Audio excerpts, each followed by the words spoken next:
Uh, Now that we know what the nature of bonds and the nature of stocks are, let's come back to the long term, the medium term, and the short term goals of the household. So you have short term goals, you have medium term goals, and you have long term goals. Short term goals, you, the mom and dad, they want to have a baby in 2 years from now, and they need, let's say, $20,000 in expense, and they need to save up for that. But remember that shares, stocks, they are more risky. They the value changes a lot up and down, while bonds are less risky. Their values don't change a lot up or down. So what you need to do is, because it's a short-term goal, they need to save as much as they can from their monthly income and invest in bonds heavily. And now for the long term goals, it's the other way around. Because you are right now in your 20s or 30s or 40s, and you're going to be retiring in at the age of 65 or 70.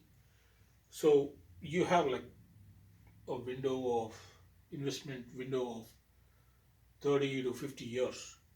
So maybe 3 years down the line, share prices fall.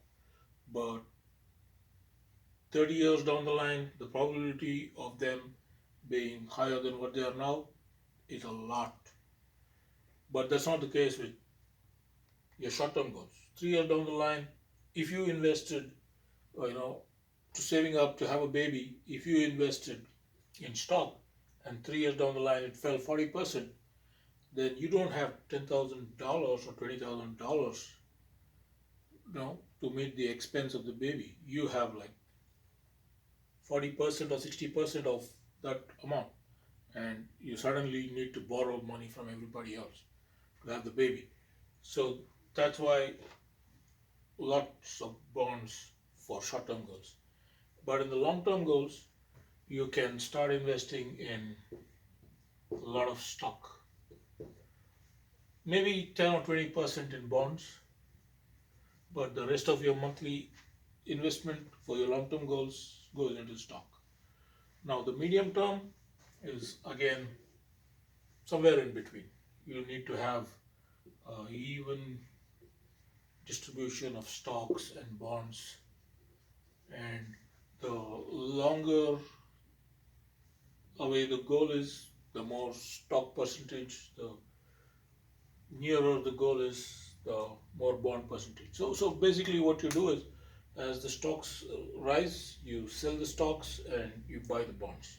So on your monthly basis, you're still buying more and more bonds you go, as you go, you know, as you come nearer to your goals. But at the same time, all the investment you did in stocks, when prices rise, you move them into bonds. So that way, as you reach the goal, you are more bond heavy and less stock heavy. That's the relationship between stocks and bonds on one side and a household's short term, medium term, and long term goals on the other side. Thank you.